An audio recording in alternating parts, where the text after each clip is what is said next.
L'analyse de risque est souvent présentée comme une tâche ardue qui nécessite des compétences très particulières et beaucoup de temps. Et pourtant, depuis que nous sommes jeunes, nous passons notre temps à faire ce genre d'analyse dans notre quotidien.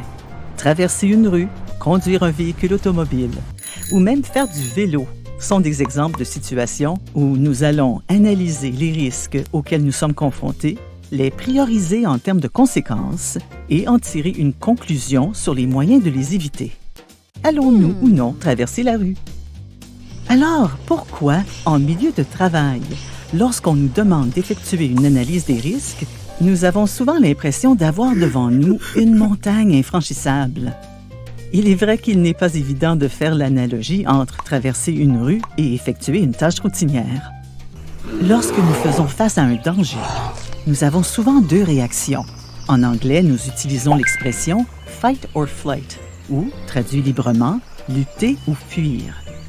Donc, dans le premier cas, on trouve un moyen de faire face à la situation. Et dans le deuxième cas, on s'éloigne du danger. L'analyse de risque nous permet de choisir la meilleure option pour nous. Il est important à ce stade de la discussion de se rendre compte que chaque individu a une perception et donc une tolérance au risque qui lui est propre. Il est tout à fait possible que deux individus faisant face à la même situation dangereuse réagissent de manière opposée. Regardons d'un peu plus près une situation donnée. Vous devez traverser un boulevard urbain très fréquenté. La première donnée que vous allez évaluer est le temps approximatif que vous allez prendre pour vous rendre de l'autre côté du boulevard. Deuxièmement, vous allez évaluer approximativement le temps que les véhicules vont prendre pour atteindre votre position. Finalement, vous pourriez évaluer les conséquences de ne pas pouvoir traverser le boulevard à temps. Vous venez donc de quantifier la probabilité et les conséquences de traverser le boulevard sécuritairement. Votre décision, traverser le boulevard ou bien attendre une accalmie de la circulation. Ce qui nous amène à considérer comment traduire cette activité triviale dans votre milieu de travail. On peut imaginer plusieurs scénarios où une analyse de risque va permettre de faire des choix appropriés pour gérer adéquatement les situations. Dans un contexte de tâches normalisées, comme une chaîne de montage, il est facile d'identifier les différents risques auxquels les travailleurs sont exposés, de les quantifier et de développer un plan de contrôle approprié. Les risques sont bien connus, immuables, et donc une analyse de risque n'a généralement qu'à être préparée une fois, avec un processus d'amélioration continue pour s'assurer que les risques demeurent à un niveau acceptable. Maintenant, ce serait trop facile si vous ne faisiez face qu'à des risques prévisibles, immuables. Réfléchissons à une situation de travail qui impliquerait des risques qui évoluent avec le temps, comme un chantier de construction. Vous arrivez le matin pour commencer les tâches associées à l'érection de piliers de béton renforcés.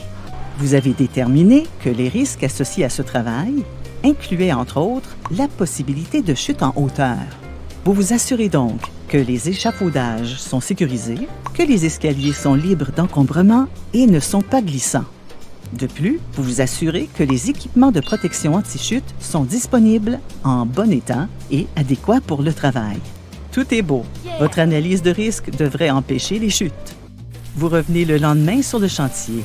La température a chuté durant la nuit sous le 0 degré Celsius et il tombe une pluie verglaçante. Est-ce que l'analyse que vous avez complétée la veille est encore valable? Jusqu'à un certain point, bien sûr. Cependant, le risque de chute en hauteur est affecté par la pluie verglaçante, évidemment. Il va donc falloir réévaluer les mesures de précaution qui vont faire en sorte que le risque redevienne acceptable. Vous devrez prendre un certain recul et trouver les bonnes mesures de mitigation pour travailler de manière sécuritaire. Nous voyons donc que le processus d'analyse de risque doit être perçu comme faisant partie des tâches de travail au même titre que celles que vous effectuez au quotidien.